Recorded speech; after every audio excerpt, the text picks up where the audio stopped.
El sé pasivo o sé impersonal se utiliza en español cuando queremos expresar una acción en la que el agente de esa acción es, como hemos dicho antes, es irrelevante, es desconocido, no aparece o no queremos que aparezca.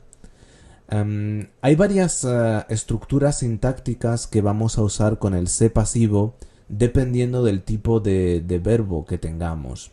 Por ejemplo, primero, cuando tengamos verbos intransitivos, este sé impersonal se utiliza de la siguiente manera. Por ejemplo,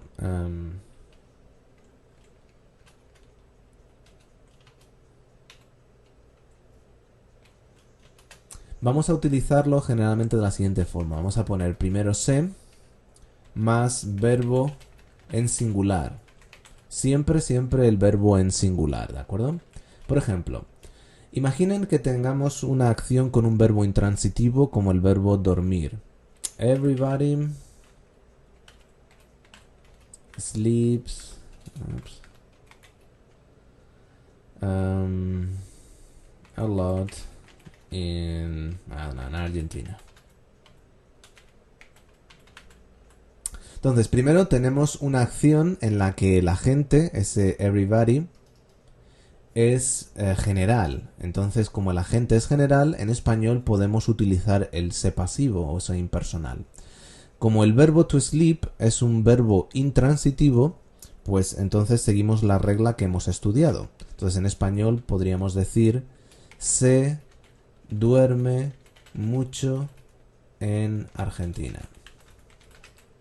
Por supuesto, también sería correcto decir todo el mundo duerme mucho en Argentina. Las dos oraciones son correctas, ¿de acuerdo? Simplemente les estoy diciendo que el uso del sé pasivo o sé impersonal sería correcto también en esta situación. ¿Ok? Entonces recuerden, con verbos intransitivos, sé más verbo en singular, siempre y más el resto de la oración. Por supuesto, tienen que omitir ese agente de la acción cuando utilicen el sé. Por ejemplo, sería incorrecto decir todo el mundo se duerme mucho en Argentina. Eso sería incorrecto, ¿de acuerdo? Porque el agente nunca, nunca puede aparecer en la oración con el sé pasivo o sé impersonal. El segundo caso es cuando tengamos verbos transitivos con complemento directo no humano. En estos casos, cuando sea un verbo transitivo que tenga un complemento directo que no sea humano, vamos a utilizar la estructura se más verbo y el verbo tiene que concordar con el complemento directo, ¿de acuerdo? Más el resto de la oración. Por ejemplo, imaginen que tienen la oración que vimos anteriormente. Tortillas are eaten in Spain. En este caso, el agente de la acción, the person who eats the tortillas, is unknown or is irrelevant or is general. Entonces, en español vamos a utilizar el sé pasivo o sé impersonal. Entonces, lo que vamos a hacer es primero recuerden, el verbo es el verbo to eat. El verbo to eat es un verbo transitivo. To eat something. Something is the direct object. In this case is to eat tortillas. Tortillas is the direct object. ¿Okay? Entonces vamos a poner primero se.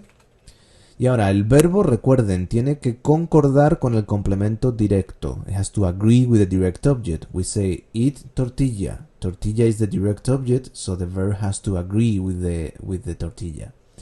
Como tortillas está en plural, diríamos se comen. Se comen tortillas en España. ¿De acuerdo? Muy bien. Siguiente. Cuando tengamos verbos transitivos con complemento directo humano. En estos casos lo que vamos a hacer es lo siguiente. Primero, siempre se más el verbo en singular, siempre en singular en este caso, más a más el complemento directo. Por ejemplo, si recuerdan en la escena anterior les mencionaba the workers were fired. De nuevo, who is the agent of the action? It's irrelevant or is general or is non important for this sentence. Entonces, en este caso, en español sí podemos usar el se pasivo. Segundo, el verbo es el verbo to fire. El verbo to fire, it's a transitive verb. It's to fire someone. So, the someone is the direct object in Spanish and in English. Entonces, lo que hacemos es lo siguiente. Primero, se. Ahora, el verbo, recuerden, siempre en singular. To fire someone es el verbo despedir. El verbo despedir. Como hemos visto, el verbo tiene que estar en singular. Y cuando decimos the workers were fired, we're talking about the past. So we have to use past tense. Entonces diríamos en español, se despidió en el pasado. Y ahora hemos visto la preposición a los trabajadores. Entonces esa sería la forma de traducir esa oración en particular. Y por último vamos a tener a veces verbos transitivos con complemento directo y complemento indirecto. Por ejemplo, la oración que vimos anteriormente era... Vamos a poner una diferente, vamos a decir my parents were given a ticket.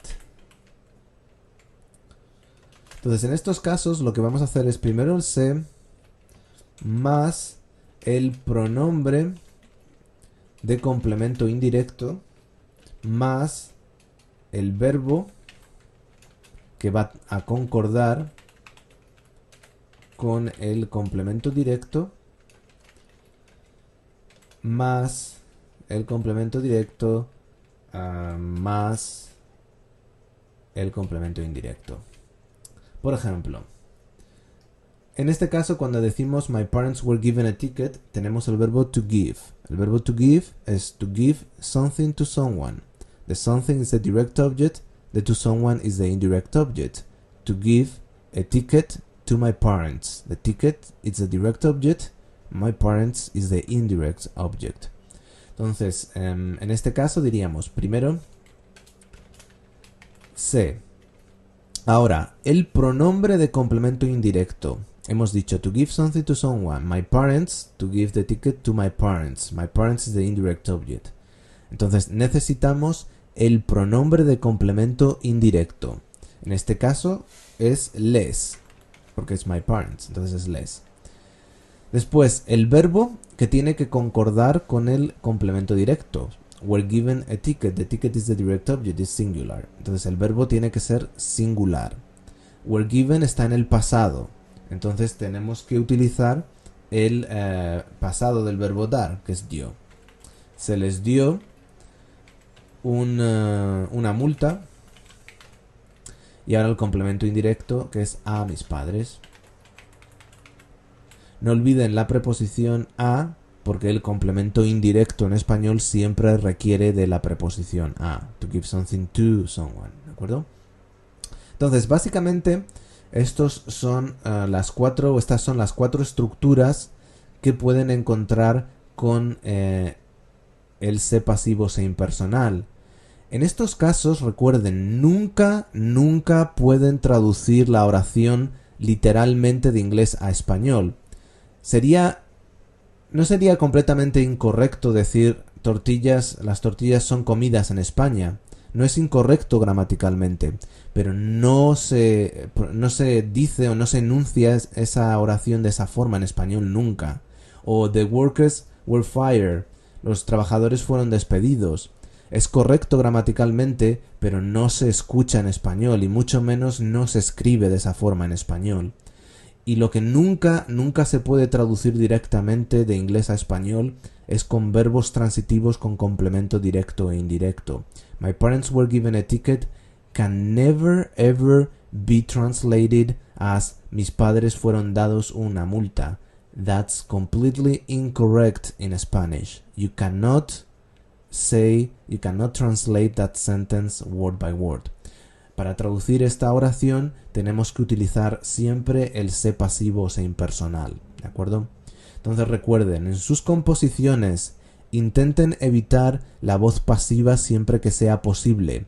O bien utilicen la voz activa en español o bien utilicen el sé pasivo o sé impersonal cuando sea posible, ¿de acuerdo? Bien, pues esto es todo para esta unidad número 11. No olviden hacer la tarea que les voy a poner en Blackboard y también hagan las tareas sobre el sé pasivo que tienen en su cuaderno de práctica. Bueno, hasta la próxima.